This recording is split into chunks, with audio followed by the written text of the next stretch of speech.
ہر نبی کی سنت ہے خوشبو لگانا، ہر نبی کی سنت ہے با اخلاق ہونا، یعنی اللہ کا ہر نبی با اخلاق ہوا ہے، اور فرمایا ہر نبی کی سنت ہے نکاح کرنا، ہر نبی نے نکاح کیا ہے، کوئی بھی نبی نکاح کے بغیر نہیں رہے۔ اللہ اکبر۔ حتیٰ کہ حضرت سیدنا عیسیٰ علیہ السلام ایک پیغمبر ہے جنہوں نے نکاح نہیں فرمایا، لیکن آپ چونکہ آسمان پر اٹھائے گئے ہیں، جب آپ قریب قیامت زمین پہ تشریف لائیں گے تو آپ بھی نکاح فرمائیں گے۔ اس سے نکاح کی اہمیت پتہ چلتی ہے۔ ایک حدیث مبارکہ نکاح کا انکار کرنے والے، نکاح سے نفرت کرنے والے ان کو جھجوڑ رہی ہے۔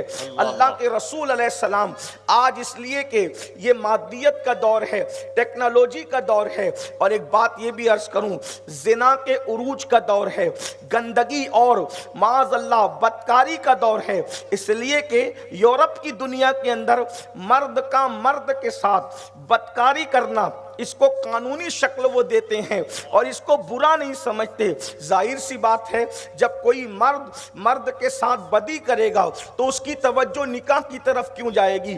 اسی لیے بہت سارے لوگ نکاح کا مذاق اڑاتے ہیں، نکاح کا انکار کرتے ہیں، اور چونکہ ہم اسی ماحول میں جیتے ہیں تو ماحول میں جینے کی بنیاد پر ماحول کا اثر پڑتا ہے۔ اللہ اکبر۔ اللہ کے حبیب علیہ الصلاۃ والتسلیم فرماتے ہیں جو نکاح سے انکار کرے گا وہ دو میں سے کوئی ایک ہوگا۔ اب ذرا توجہ سے حدیث پاک سنیں، اس لیے کہ کچھ لوگ بہت روشن خیال بنتے ہیں، کچھ لوگ تعلیم حاصل کر کے دوسروں کی بولی بولتے ہیں، اغیار کی بولی بولتے ہیں۔ یاد رکھنا نکاح کی حکمتیں اگر لوگوں کو سمجھ میں آ جائے تو کوئی نکاح کے بغیر نہ رہے۔ اللہ اکبر۔ بیوی کی اہمیت اگر لوگوں کو پتہ چل جائے تو لوگ بیوی کے بغیر نہ رہیں۔ سیدنا امام احمد ابن حنبل رضی اللہ تعالیٰ عنہ، ان کی بیوی کا انتقال ہوا، دوسرے ہی دن آپ نے نکاح فرمایا، دوسرے دن نکاح کیا، اور اس کے بعد فرمایا میں ایک رات بھی بیوی کے بغیر نہیں رہ سکتا، اور میں اس کو پسند نہیں کرتا کہ مجھے موت آئے اور میں بغیر بیوی کے رہوں، اللہ سے ملاقات میں بغیر بیوی کے کروں۔ اللہ اکبر۔ جس دن انتقال ہوا اس کے دوسرے دن آپ نے نکاح فرمایا۔ اس سے پتہ چلا ان لوگوں کے نزدیک نکاح کی اہمیت کیا تھی، بیوی کی اہمیت کیا تھی۔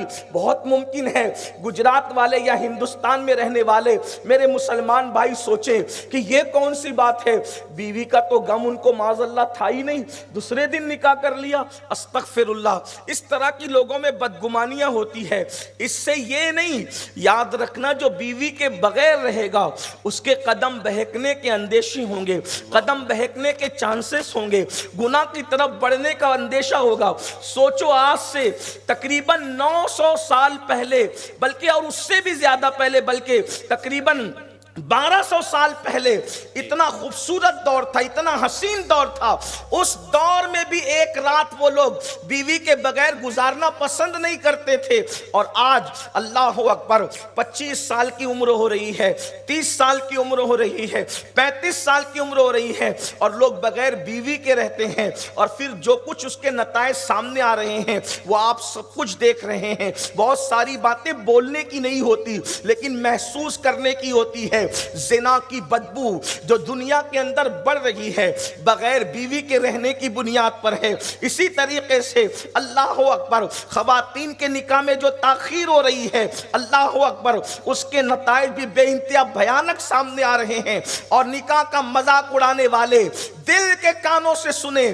اللہ کے رسول صلی اللہ علیہ وآلہ وسلم فرماتے ہیں جو میری سنت نکاح کا مذاق اڑائے گا، اس کا انکار کرے گا، وہ دونوں میں سے کوئی ایک ہوگا، یا تو اس کی اصل میں خطا ہوگی۔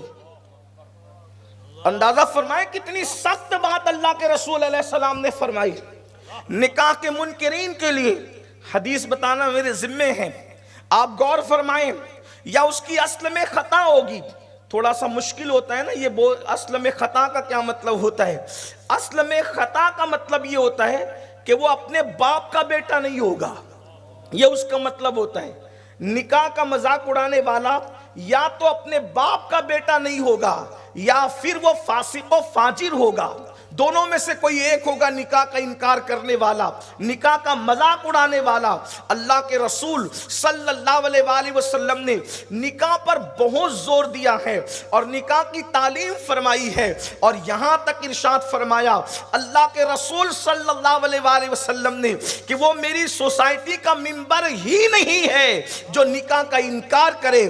اللہ اکبر۔ اس سے نکاح پر اللہ کے حبیب صلی اللہ علیہ وآلہ وسلم نے ترغیب فرمائی، یعنی نکاح کو وظیفے سے کوئی کم قرار نہیں دیا گیا، بلکہ ایک مقام پر اللہ کے رسول علیہ السلام فرماتے ہیں رات کو بیوی کے حق کی ادائیگی کے لیے جگنے والا، جو رات کو اس نیت سے جگے کہ وہ بیوی کا حق ادا کرے۔ شادی کا موقع ہے اور بہت اوپن بہت ساری چیزیں نہیں کہی جا سکتی، حیا کے پردے میں حدیث کی ترجمانی کی جا رہی ہے، آپ سمجھ سکتے ہیں۔ جو نہیں سمجھتے وہ علماء کی طرف توجہ کریں، ان سے رجوع کریں کہ اس کا کیا مطلب ہے۔ آقا علیہ السلام ارشاد فرماتے ہیں رات کو بیوی کے حق کی ادائیگی کے لیے جگنے والا شب قدر میں عبادت کرنے کا ثواب پاتا ہے۔ جو بندہ شب قدر میں عبادت کرے، شب قدر میں عبادت کرنے والے کو جو ثواب دیا جاتا ہے، بیوی کے ساتھ رات گزارنے والے کو مصطفیٰ جان رحمت کے فرمان کے مطابق اللہ وہی ثواب عطا فرماتا ہے۔ اب اگر اس حدیث کو سامنے رکھیں اور پھر اگر اپنے الفاظ میں یہ کہنا چاہیں کہ جو ہر رات اپنی بیوی کے ساتھ رات گزارتا ہے، گویا کہ قدرت نے اس کی ہر رات کو شب قدر کا درجہ عطا کر دیا۔